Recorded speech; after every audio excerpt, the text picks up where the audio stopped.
Silver's price got absolutely crushed today, and while many people feel that silver's price climb has now reached the top, well, not me. I think the bull run is still ahead, and I'll explain why as we explore.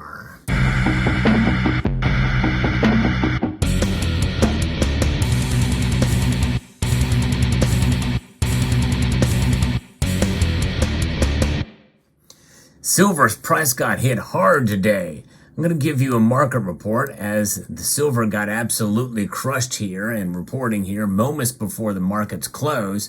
In fact, gold is down over 1%, down $25. It did get below the critical $2,000 level. It got down to 1993. Yeah, that's right. Gold fell pretty hard today, but silver got absolutely hammered. It fell 79 cents, down over 3% in one day. That's a massive drop for silver's price, hanging out at $23.10. It got down below $23 for a moment, for a while here earlier in the day.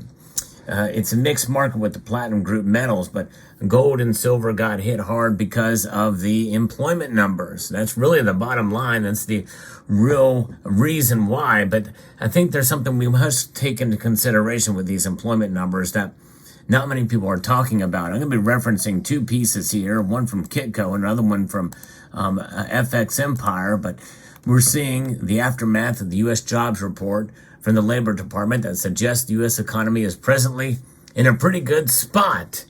Of course, they don't talk about the season in which we are living right now, but nonetheless, gold prices hit a 2-week low and silver a 3-week low. Both markets are headed towards technically bearish weekly low closes on Friday. We'll get into that momentarily about the technicals, at least to some extent. The U.S. employment situation report for November appears to have fallen into the camp of the U.S. monetary policy hawks, who want the Federal Reserve to hold off on cutting U.S. interest rates anytime soon. And I don't think they're going to do it anytime soon. In fact, that's what kind of has been driving the prices up. We knew there was going to be a correction of some sort because there's only so many days that the gold and silver can go up because they think that the Federal Reserve is going to lower rates next year, which I still think that calculus has not changed. In fact, I think as far as the Federal Reserve is concerned, we're pretty much in the same camp as we were before these numbers came out. Many analysts are calling today's jobs data a Goldilocks report that is not too hot and not too cold for the general marketplace. The jobs report showed the key non-farm payroll numbers up 199,000, which is just above the market expectations for a rise of 190,000. However, the U.S. overall unemployment rate fell to 3.7% in November from 3.9% in October. Now, what's not talked about here, and what's not talked about in the other report I'm going to talk to you about later on, is where are these jobs coming from? Look what season we're in. We're in Christmas season, folks. The season of gift giving, the ultimate season of consumerism. That's right. So they're hiring temporary jobs, seasonal jobs. And that is what this number is got to be related to, which means it's temporary. These jobs are temporary and going to go away, and we're going to be right back to where we were come January and February of next year. A lot of people are still spending, and they say, well, that means the economy is good. And what are they doing? They're putting it on their credit card. More and more folks are using their credit card, especially in this season, to buy gifts. And that's really no different than it was in previous Christmas seasons. But with inflation the way it is now, and with more and more people using their credit cards for everyday items and more, because they can't afford to make ends meet, and they're having to use that credit card, and that's actually the worst thing you can do, but maybe that's the only option some people have. And with inflation happening, with things climbing, people are probably feeling like, you know what, I better go ahead and make these purchases now because next month they're going to just go up even more. To what level, we're not sure. So I don't think this is going to change the Fed's calculus at all. And I think that this is only temporary. And I think that silver is acting emotionally here. And I did a video this morning which may seem like it's outdated now because I basically talked about how silver's bull market is kind of around the corner and it's prepared and it's ready to do this. Folks, what we just found out today about silver's price being crushed does not in any way, shape, or form change the calculus on silver either because of that. So I still think we're going to have a bull run ahead. What does that bull run look like? As I said in the video this morning, I think it looks like that we're going to see a steady increase in silver's price. In fact, if we look at the definition of it from Business Insider, it's a long extended period in the market when overall prices are on the rise. Overall, which means there will still be some dips from time to time. Today was more than a dip. It was a crushing of the silver price. There's no question about that. In fact, I'm going to now be changing pace here and look at this article from FX Empire. We're going to take a look at the technical analysis here. It's fallen significantly during the course of the trading session today on Friday, as it looks like the rally in silver is dead, at least for now. The fact that we have broken below the 200-day moving average will continue to cause downward pressure, but it's also worth noting that we have broken through a significant area of support multiple times now. With that being the case, silver has a lot to do to prove itself if interest rates continue to climb, which they're not going to do. But they're assuming that it's going to happen. They think it will because of the fact that the jobs number was so hot.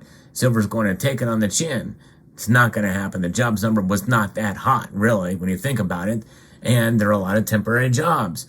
It's how quickly the analysis and pundits can change course, because of one bad day in the silver market. But again, I like to be realistic about silver as well, too. And I could be wrong about it. But I think that we could see silver continue to fall through the end of the month because, sooner or later people are going to stop buying.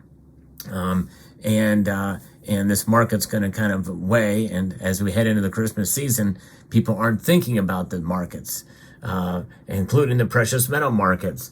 So we just might be late in the game when we see this lull in the silver and gold's price. It's almost impossible to buy this market as the precious metal markets in general are suffering.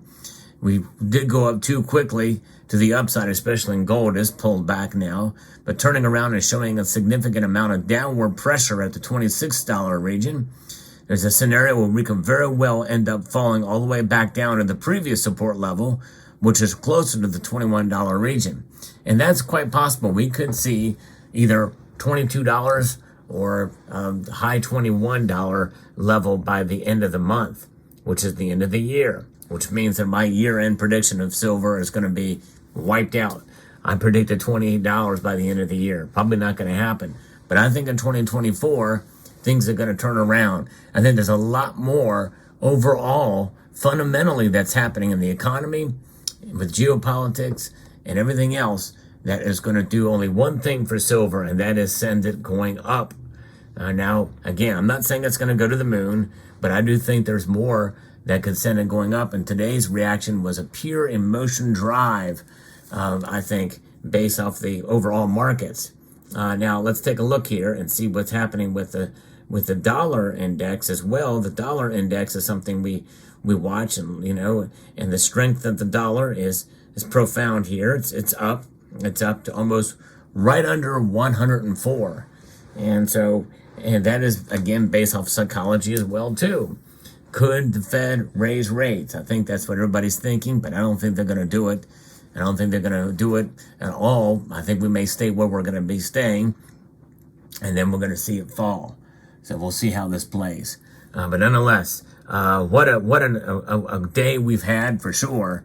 Now, they go on to say in FX Empire that silver is dead money, and the biggest problem is that silver tends to be noisier than other commodity markets. Well, it is volatile, but it's not dead money at all. It may be dormant right now. It may be sleeping, but it is indeed still commodity money. And so we'll see how this plays out. But nonetheless, what a day, and I think we'll continue to see days like this, maybe even through the end of the year where it falls and continues to fall. I still think we're going to see strong support in that $21 level. I do agree with them on that. But I mean, this is par for the course. We know silver's volatile. We know it moves dramatically. I think in this case, it provides an excellent buying opportunity if you are in the market to purchase. But overall, I am pretty much bullish for silver. I think it's not going to be red hot, but I do think we're going to see silver in 2024 climb. And again, I'm so want to give my prediction because I have a number in mind, but we're gonna wait to give that prediction for where silver is going to be and end up by 2024. As of right now, we have to deal with the reality that is before us, and silver is down, which provides opportunity. But do not be disheartened.